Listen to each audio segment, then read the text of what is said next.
It's finally time, y'all. My name is Andre, and today we're gonna be ranking all of the original songs from K-pop Demon Hunters. Now, if you're new here, I already made a video reviewing K-pop Demon Hunters. So if you want to hear my entire thoughts on the movie, go ahead and click the link on screen or the link in the description down below. And remember, if you end up enjoying this video, make sure to hit that subscribe button so you don't miss out on more videos like this in the near future. Now, as a disclaimer, I don't think that there's a single bad song in the entire OST. For the most part, I enjoyed every single song, whether it's in the context of the movie or just by listening to it by itself. So just because I put your favorite song in B or C tier, it doesn't mean it sucks. It just means that I personally don't prefer listening to them, especially compared to the songs on the album that I absolutely love. And speaking of a song that I love, let's start with the song that got me into K-pop Demon Hunters in the first place, Golden. I was a ghost, I was alone. This is easily top of S tier for me, and it's my favorite song in the entire album, hands down. To me, Golden is the epitome of an incredibly catchy pop song. It's inoffensive, perfectly crafted to just get it stuck in your head and make you want to play the song over and over again. I really like its synthwave influences, especially the high-tempo synths during the chorus that's absolutely carried by EJ and her powerful vocals.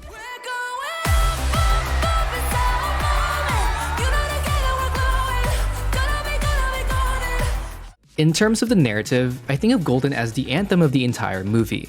It symbolizes so much of Rumi's dream, her ardent desire to be this idealized version of herself she's striving so hard to reach. Wait, so what song are we singing? Golden. Takedown. I mean Golden, definitely Golden. It's a song about the best of us. And honestly, this is probably going to be my go-to recommendation for people who don't normally listen to K-pop. If you like IVE's I Am, then Golden is definitely going to be up your alley. Next in S tier is Your Idol by Saja Boys. My second favorite song from the movie. Your Idol definitely fits my style and genre of music. I love Dark Concept so much, and it really reminds me of some of my personal favorite K-pop songs, like ATEEZ's Halazia and Seventeen's Fear. My favorite part about the song is how unabashedly direct it is, where it's basically saying, yeah, we're literal demons and we're gonna eat your souls now, and you're gonna love every second of it. Yeah, you gave me your heart, now I'm here for your soul. It cements the movie's criticism of the obsessive idol worship that's prevalent in K-pop culture, how a lot of fans develop parasocial relationships with their idols who don't even know them. And Your Idol is the perfect metaphor for an industry that's literally designed to profit off of, and in some cases, take advantage of, their fans. I'm telling y'all right now, if the Saja Boys were real demons in real life, we would be absolutely cooked. Okay, we are cooked. Anyways, the song's EDM trap beat is complemented by a lot of religious motifs, not only in its lyrics, but also in its instrumentation. The church organ and strings that play in the background is a nice touch that accentuates the in-your-face Gregorian chanting, a religious motif that's prevalent throughout the entire song.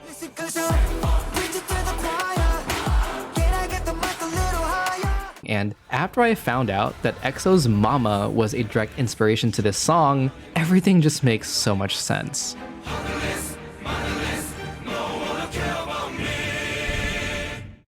Moving right along, let's talk about the final song in S tier, Free.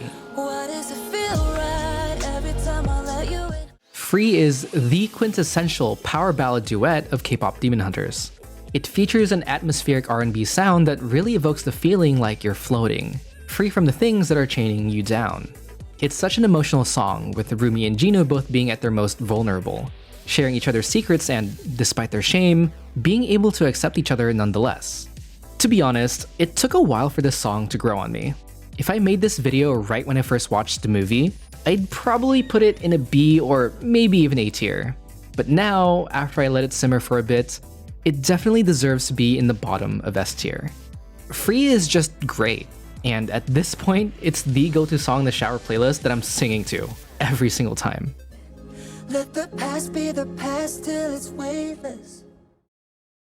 Alright, let's move on to A tier, and spoilers, there are two songs in it. The first one is How It's Done, the very first song that plays in K-pop Demon Hunters. How it's done, done,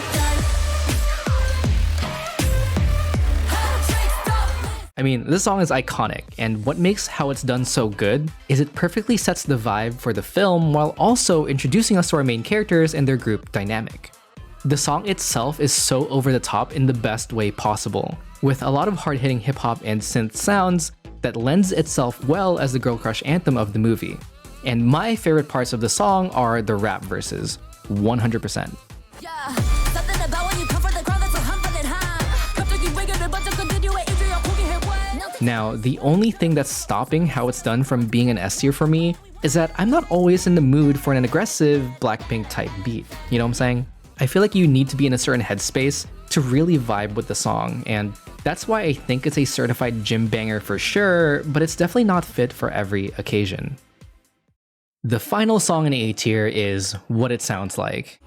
The song we couldn't write, this is what it sounds like. And this might be a controversial take, but I actually value its significance in the film more than I like it as a standalone song.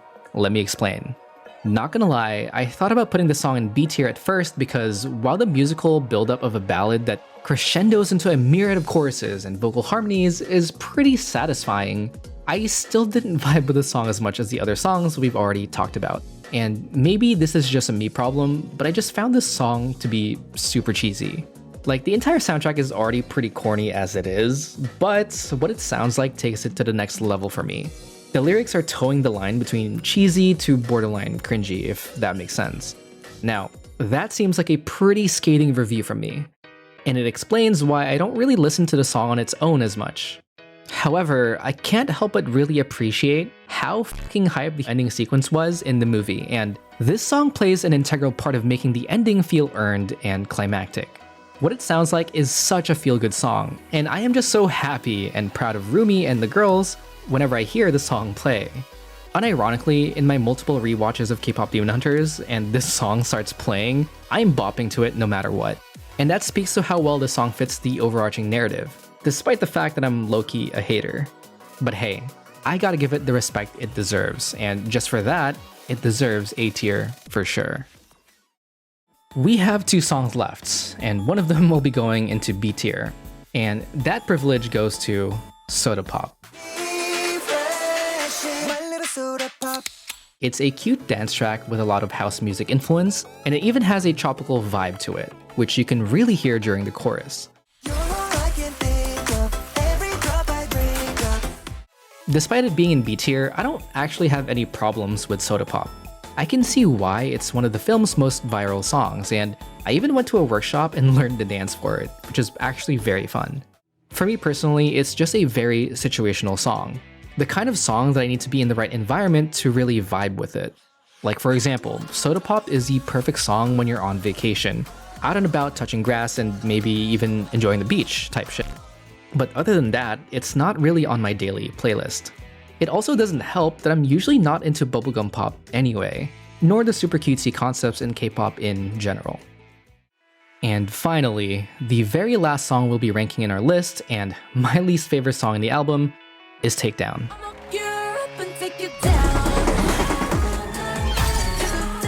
Deadass, I told some of my friends earlier that I didn't really like Takedown, and they looked at me like I was crazy because they all really liked the song. So I recognize I'm probably in the minority here. But to be completely honest, this was kind of a miss for me. For one, I don't really like the verses at all. I think they're kind of boring. And I feel the same way when it comes to the lyrics. In the context of the movie, it's supposed to be the biggest, baddest diss track ever written. We only have to write the best diss track ever to crush the Idol Awards or there'll be a demon apocalypse. But these lyrics are so vanilla, so vague and generic that if you were in the movie as a fan of both groups, you probably couldn't even tell it's a diss track about the Saja Boys with how tame it is. In the end, even the girls said Takedown wasn't their vibe either, and I'm like, girl, same. It's not the song that's gonna connect all our fans. It can't even connect us. Now, there are parts I do like about the song. For one, I think it's well produced. I also thought that the pre-chorus and the bridge were actually pretty good, all things considered. I don't think you're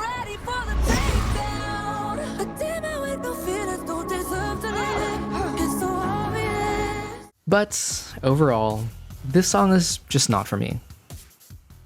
And that concludes our very first tier list video on the channel, ranking every single song from K-pop Demon Hunters.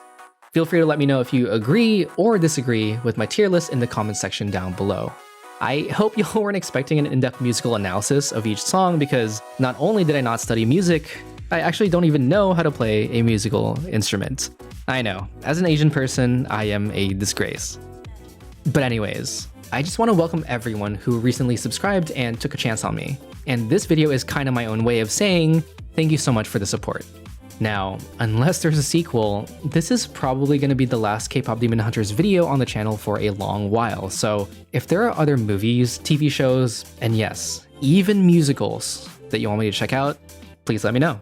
I'm always open to recommendations. And for my OGs, don't worry, gaming content will still be posted on the channel. I am currently getting back into beating Final Fantasy VII Rebirth so I can finally start writing that review. I truly appreciate your patience if you're still one of the few people that are waiting for it, so please do look forward to it. As usual, thank you guys so much for watching, and I'll see you in the next one. Peace. Low-key her fault though. Yeah. Did for real. But she kind of bad though, okay? Celine kind of bad though.